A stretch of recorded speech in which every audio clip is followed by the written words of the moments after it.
Welcome to Western Wisconsin Journal. I'm Bobby Pominville, and I'm your reporter on the arts. And today I'm going into some of my very favorite subjects about music, choral music specifically. A lot of you know that I love that. And I have invited my friend, Tom Dahle, to the show. So welcome to the show, Tom. Thanks, Bobby. It's nice to be here. It's great to have you back. It's been a while. And your job right now, or your title, is Director of the Phipps Choral Society. Well, I just have to mention you also direct the festival chorus at the Phipps, because I'm highly involved in both of these groups. Yes, you are, and we're glad that you are too. And they are just so important in my life. But today, the Choral Society, since we're preparing for a concert. So now let me see, you've been directing that group for quite a few years. I think it's about 29 years. 29, but you and I have actually been in it longer than that. Right. The Choral Society started out in 1981. It was then called the Oratorio Society of the St. Croix Valley. Yes. It's gone through a couple different changes, and at that time it was founded by Reverend Merlin and Marilyn Bradley. Right, and you and I both worked with them, and we actually did sectionals together. Do you remember that? Right, I do. And the first concert that they did was the St. John's Passion by Johann Sebastian Bach. And I think the idea then, it was heavily promoted with the Ministerial Association. Oh. And it was really, at least to my knowledge, sort of one of Hudson's first ongoing annually performing community choirs. With an orchestra. Right, we did at times have an orchestra or instruments because we were doing works by Bach. We did Handel Messiah, Mozart Requiem, the Brahms Requiem. Oh. And so their vision was to have a group that would perform these great masterworks of choral orchestral literature. Yes. And the oratorios, a lot of them were based on dramas or stories out of the Bible. And then we also did other sorts of sacred works. So that's how it got its beginning back in 1981, and I think this year or next year, then it'll be in existence for 40 years. That's amazing.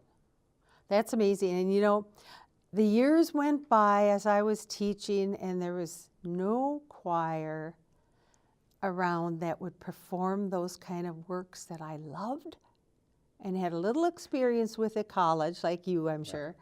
But when they said St. John Passion, I went, oh, one of my favorite ever things to sing. And then every year it was something that I just loved. Right. And we did, in preparing for our little interview today, I just looked back. I've been keeping a sort of track of the history of this, and I'll just throw out a few statistics. Okay. Well, we started out again as the Oratorio Society, and a few years ago, we changed the name to Choral Society because it's a little more maybe user-friendly kind of name. Not everyone knew, well, what's an oratorio? So, exactly. But anyway, so the history of the whole group, I think we've performed Messiah 7 times, the Mozart Requiem 3 times, Requiem of John Rutter twice, the Brahms Requiem 3 times. One of those, at least one, was in German, Vivaldi Gloria 3 times. And then we had also performed Mendelssohn's Elijah. We had done another Handel oratorio, Israel in Egypt, the Creation by Haydn, Mass in D by Beethoven, the Mendelssohn Hymn of Praise, which we're doing a little bit of for our upcoming concert, the Poulant Gloria, Schubert Mass in G, we've done that a couple times, Mozart Mass in C. A big favorite of mine was back in 2006, we did Alexander's Feast, and then at that time, that was with the high school chamber choir. Yes.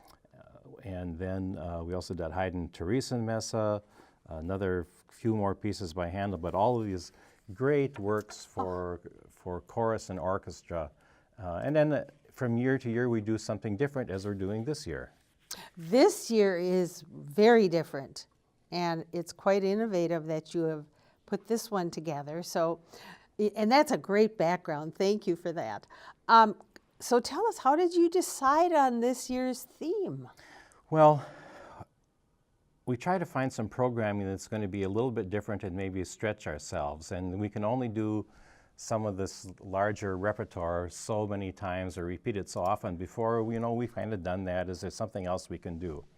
Another thing we try and do is look for some things that maybe aren't so expensive to do all the time. If we're always doing something with orchestra, it's kind of costly. Even the larger orchestras across the country have cut back on their repertoire, and I've got a little bit of experience with that as I used to sing with the Minnesota Chorale, and I keep up with their programming.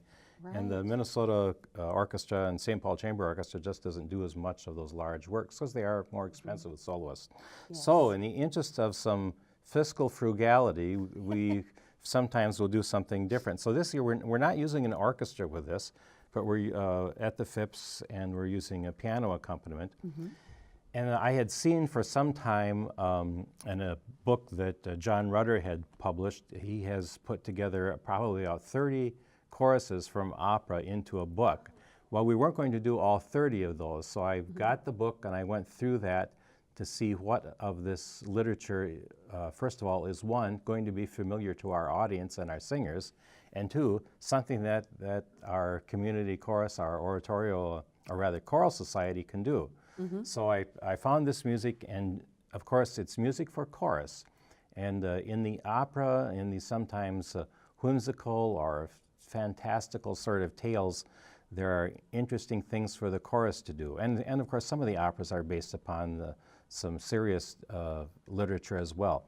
But the role of the chorus in either being a part of the action part of the play or making some sort of commentary about what's going on in the chorus.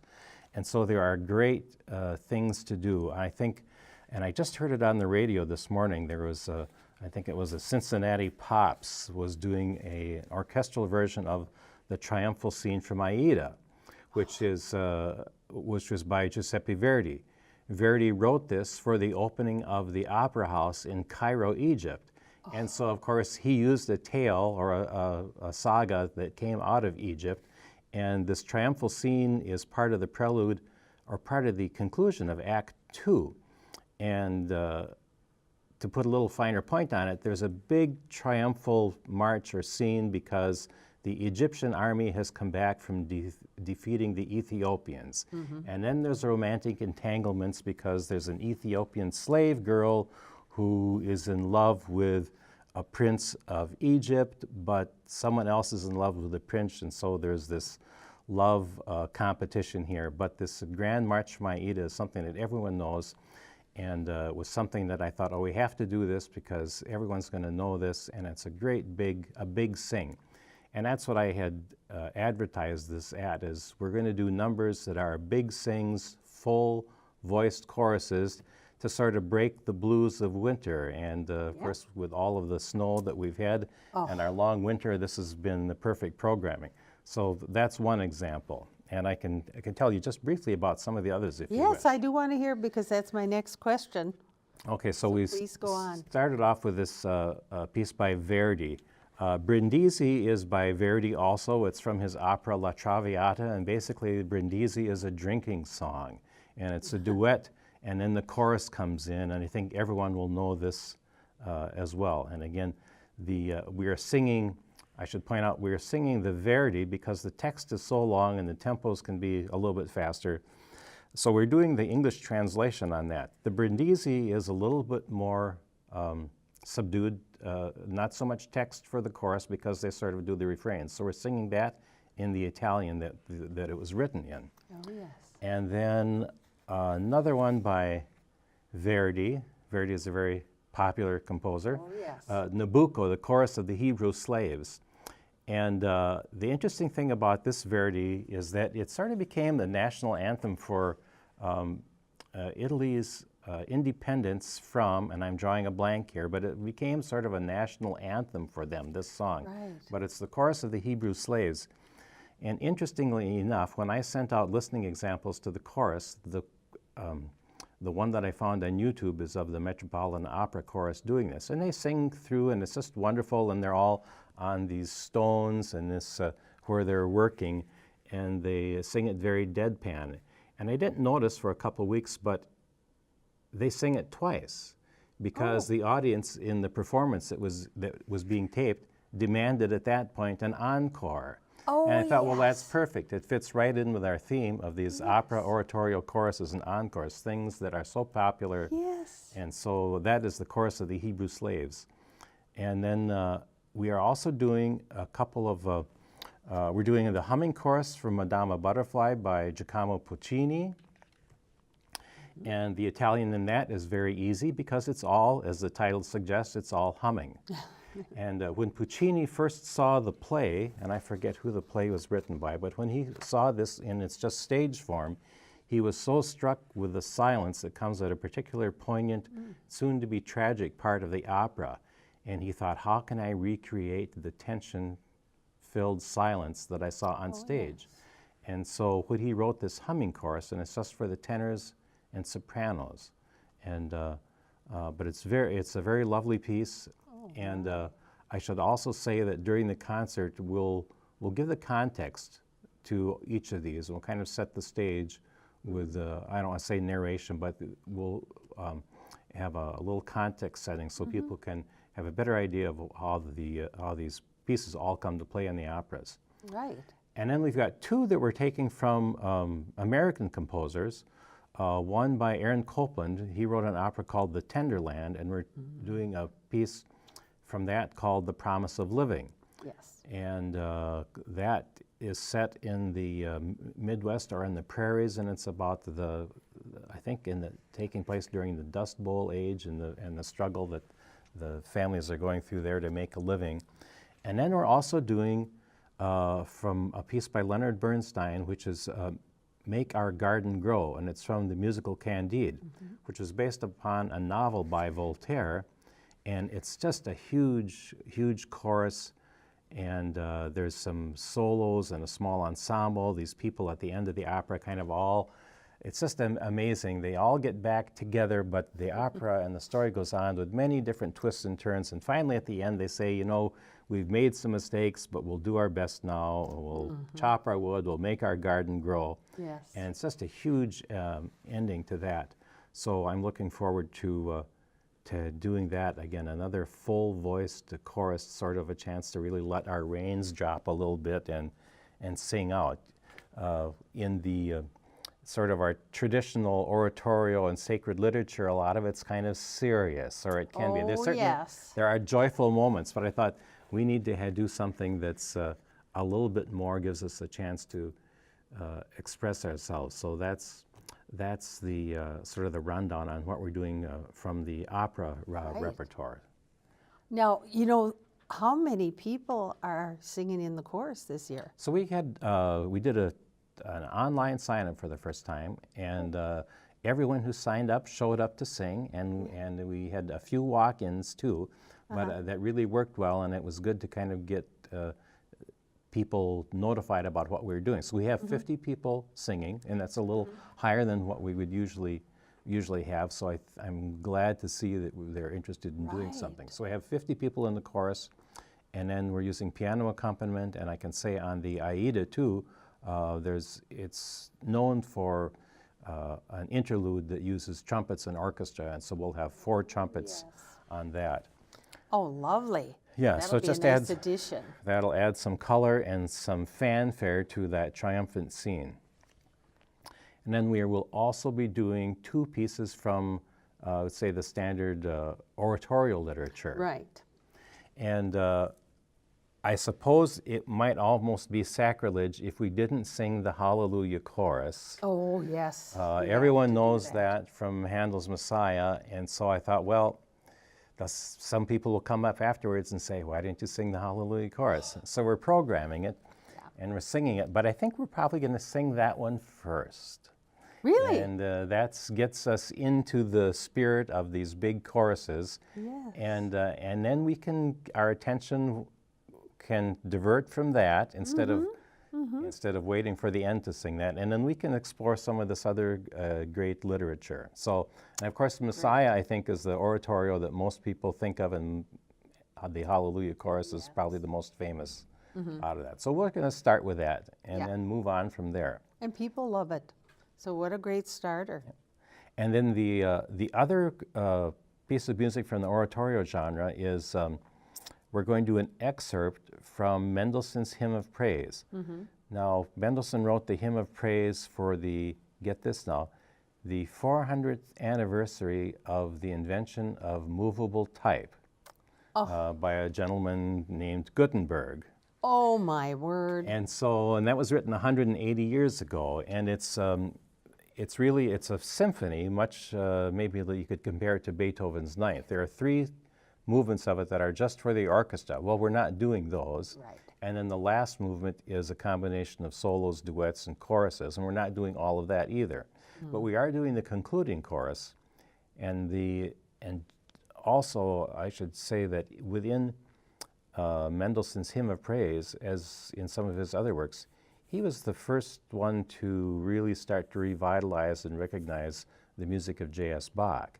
Oh, And so he really? from time to time will incorporate one of Bach's chorales or his harmonizations. Oh, yes. And maybe about 15 or 20 pages before this concluding chorus, he has a setting of a Bach chorale. So we're starting with that, Oh. and then we're morphing into this final chorus, Praise Ye the Lord. And it's a big chorus with a lot of counterpoint and sort of your typical fugue, canonic sort of renditions of this text. So paying homage to Mendelssohn and Bach at the same time, and Handel, the great 3 sort of traditional composers of the music that we do, but then a fair amount of opera literature as well to sort of stretch Right. ourselves. What a wonderful program. Yeah, I'm looking forward to that. I think you have put together an absolutely stunning mixture of things. Thank you. And I love the different things that are going on. The people won't be disappointed because they'll hear a little bit of sacred oratorio, and then they will hear, a lot of people love Candide and things like that, and go to the cities, I'm sure. And I just happened to hear on the radio too that Philip Brunel and Vocal Essence, together with Yes. Theater La Di Da, is doing Candide. They're doing Really? it sometime in March, so it must You be. mean before us? I think Before we so. I perform think in so. And I think- April, And I think they're doing either that'll a be stage, going on in the either a cities. stage or a concert setting I of it. did not know Yep. that, but I know it's very popular. But now I have to ask you a couple things. One is, how difficult is it to teach these opera choruses to the singers? Now, you like people that have experience, but we don't audition for this group, which is the beauty of it. Anybody could really come and Right. sing. Right, and so But we've, how difficult is that? you to know, be teaching these things. it's not too bad. I spent part of my wife Carol and I went to Florida for about 5 days, Yes. and I took her Italian diction book with, Oh. and went through that. So, and so I got familiar with that, and I've written out the pronunciations. And as I said, something like the Grand March, this triumphal scene from Aida, lots of Italian to learn, and just a little bit more than I wanted to ask people to do. Yes. But that's the, a stretch. Right, but the chorus of the Hebrew slaves, Verdi wrote it so it starts out in unison, the men and women singing all the same melodic line, all the same words, all at the same time. Yeah, that So it's helps easy a to lot. learn that. And then when we get into the larger part too, it's very much all together. So everyone's singing the same text at the same time, and we're kind of all in the same boat on that. So, and I thought, Good. that would be Very something they good. could handle, and indeed it was. And then the Brindisi as well, we're singing that in the Italian that Verdi wrote, and the chorus, because they're singing more or less sort of the refrain, and a lot of the text is repeated, it's something that's quite manageable. The triumphal scene from Aida requires a chorus of priests or townspeople in addition to a chorus. So sometimes it's in 8 parts. Yeah. Well, That's pretty difficult for a lot of people when they're struggling to learn, like, say, 2 to 4 part music. and if you listen to the opera recordings of this, you don't always hear the chorus of the priests cutting through the orchestra or the brass. So in listening to the recordings, I've gone through and I've made some deletions, made some adjustments as to what we could sing, so we retain the vital characteristics of it, but we're not required to have a chorus of priests plus a full 4-voice chorus. Oh, so, I see. So it's going to Good. be, yeah, so I pared that one down enough to make it manageable, but it's still going to sound like everyone Great. knows it to sound. Very nice. And you know, we have to have a challenge. We've repeated a lot of things, and a lot of us dearly love those oratorios and everything else. But I do think it's wonderful that you really challenged the group. And even to sing in Italian, people may wonder, well, why do we sing in Italian? Well, not only is the opera in Italian, but isn't it one of the best languages for singing? Right, it is. Italian, like Latin, the vowels are good. Beautiful vowels. And so the composers have written in Italian for years and years, centuries. That's right. It's the language of opera. Yes. And so that's sort of that everyone understands that. Yep. We have sung, like I say, in Latin. We have done the Brahms Requiem in German. But to do this in the Italian is just really special, and I think, like you say, a good stretch for the chorus. I think that language is, I mean, you know, as music majors, you have to sometimes study that as a voice major. And you do find that your voice opens up to a different level. It does. And the other thing that I'll say is when we looked at this, when we started singing through the Aida, the triumphal scene for the first time, let me see if I can find an example. I read something to the choir and I said, let's see, I can find a quote here. Sure. Oh, let's see. It says, "O King who reigns in splendor, O King who reigns in splendor, anthems of praise we sing." Well, then that one's not too bad, but there are some times when the English translation just sounds sort of silly. Yeah.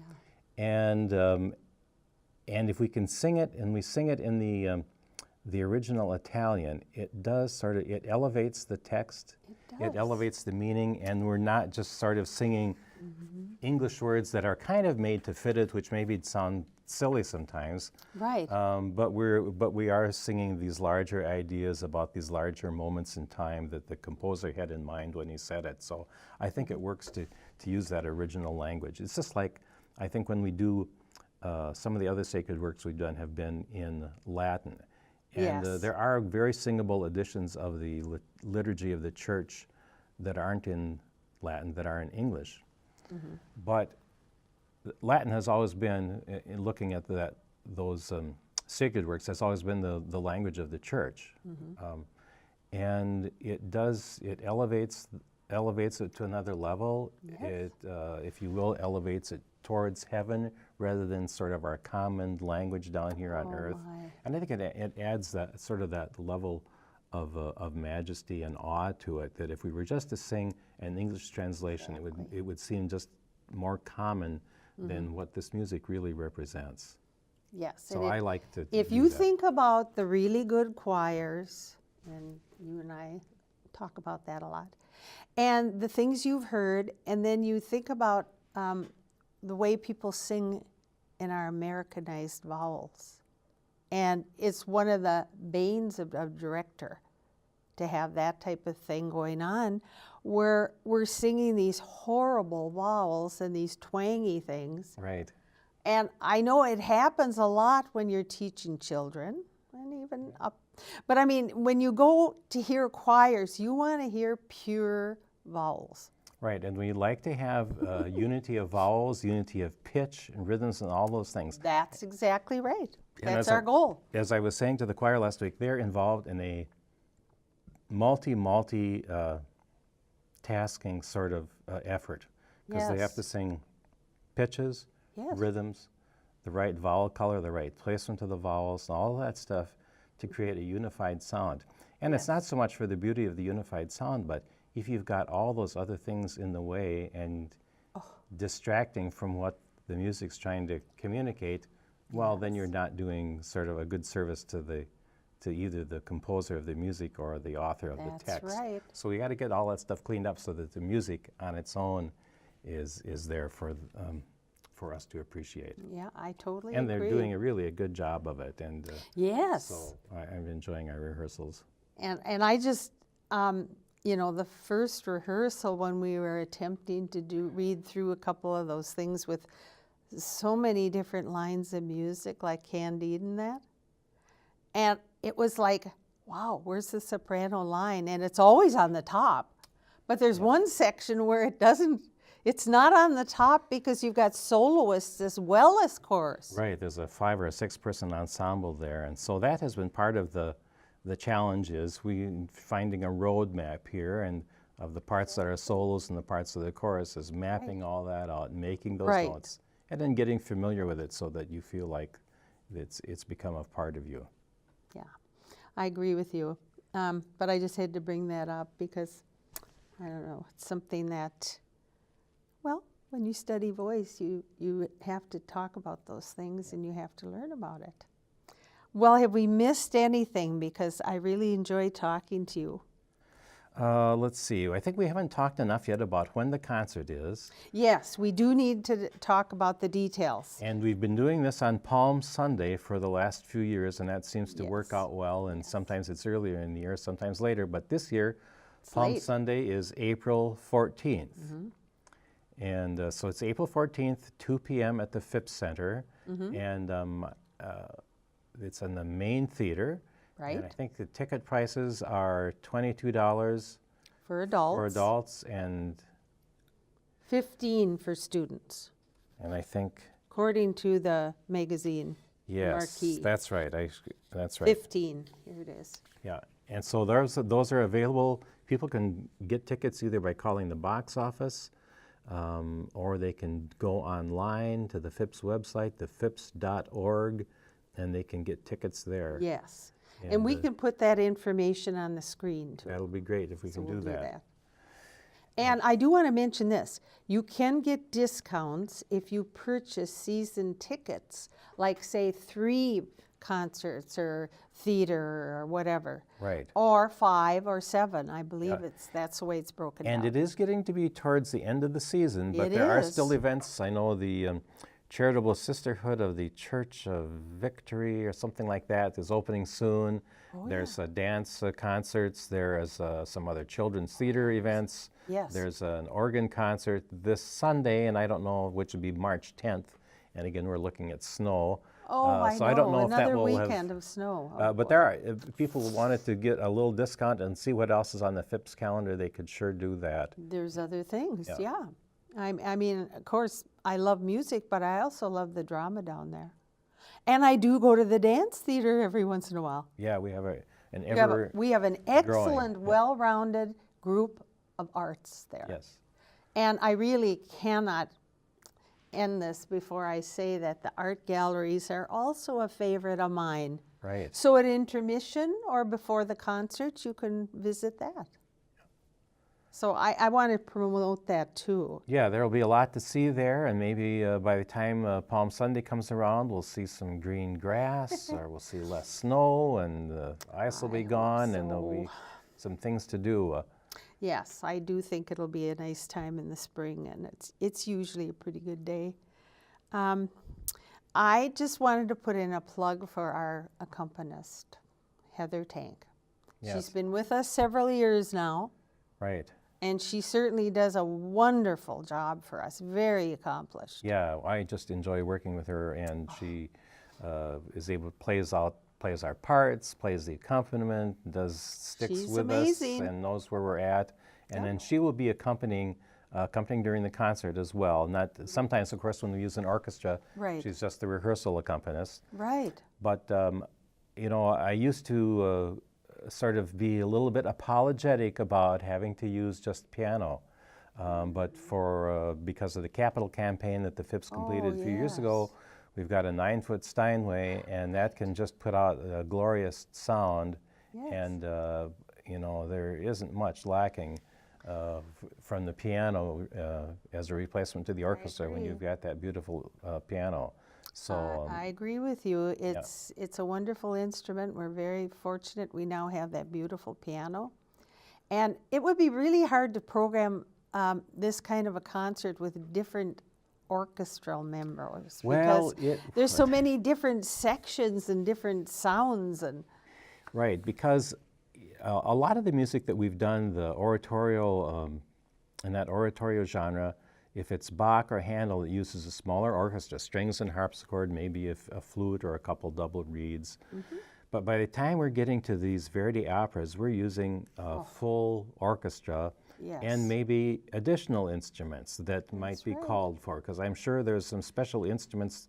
In fact, it calls for Egyptian trumpets in Verdi's triumphal scene, which is basically, it's a straight valveless trumpet, much like Yes. a herald trumpet that we see these days. Yes. But those would be called for, and it's a full orchestra, and the rental of all that music and the hiring of musicians, we wouldn't have a place to put them. That's true. And so, but again, like I say, in the interest of some financial frugality, and having a nice instrument, the Steinway, and a great accompanist with Heather, that we can do these renditions. And the other thing I should point out too is that when I bought the book by John Rudder, that he had gone through and edited these, I thought, well, this will be nice. He will find some great choruses, and he will maybe have simplified them a little bit for, you know, the community choir. Yes. No.